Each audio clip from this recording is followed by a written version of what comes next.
Assalamualaikum dan salam sejahtera. Saya Muhammad Taufik mewakili kumpulan 6 yang terdiri daripada Ainur Najiha, Muhammad Faiz Amirul, Muhammad Arif Ikwan, dan Muhammad Hakimi.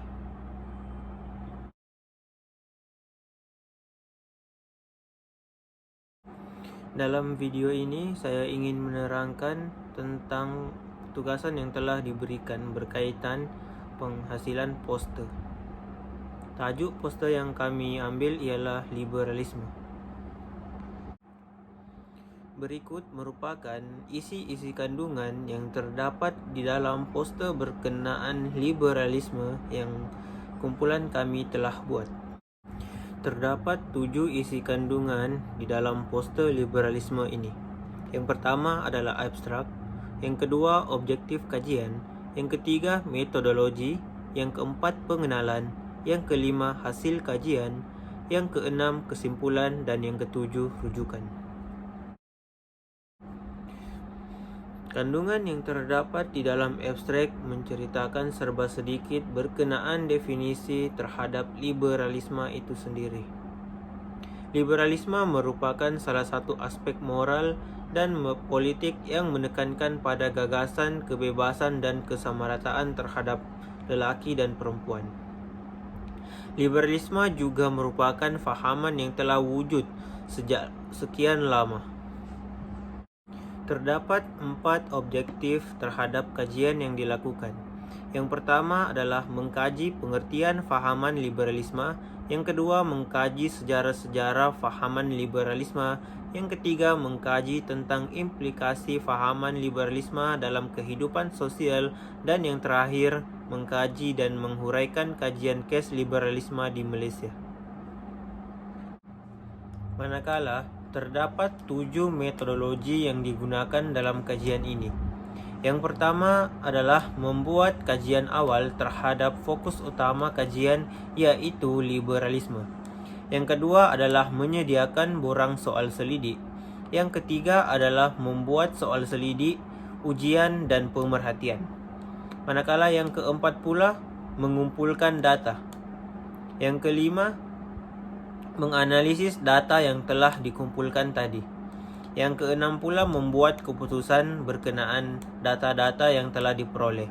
Manakala yang terakhir adalah membuat rumusan dan cadangan. Seterusnya saya ingin menerangkan berkaitan pengenalan terhadap liberalisme. Golongan liberalisme meletakkan individu sebagai nilai politik yang paling tinggi. Seseorang yang menerima fahaman ini dipanggil sebagai seorang yang liberal. Liberalisme meletakkan hak-hak pribadi serta kesamarataan dan berpegang teguh terhadap prinsip seperti kebebasan berfikir, kebebasan bersuara, batasan kepada kuasa kerajaan, kedaulatan undang-undang, dan hak individu ke atas harta persendirian. Antara tokoh-tokoh yang terkenal dalam memperjuangkan pemikiran liberalisme ialah Friedrich von Hayek dan Milton Friedman.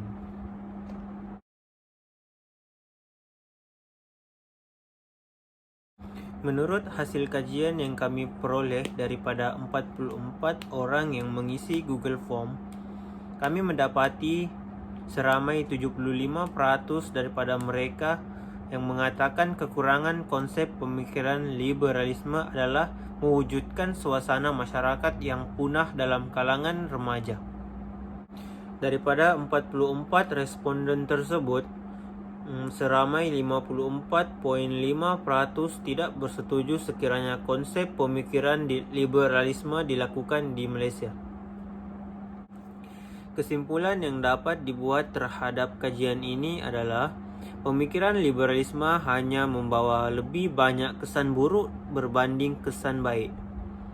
Hal ini kerana sikap kebebasan dalam kehidupan sosial yang melampau adalah bertentangan dengan kepercayaan agama masing-masing.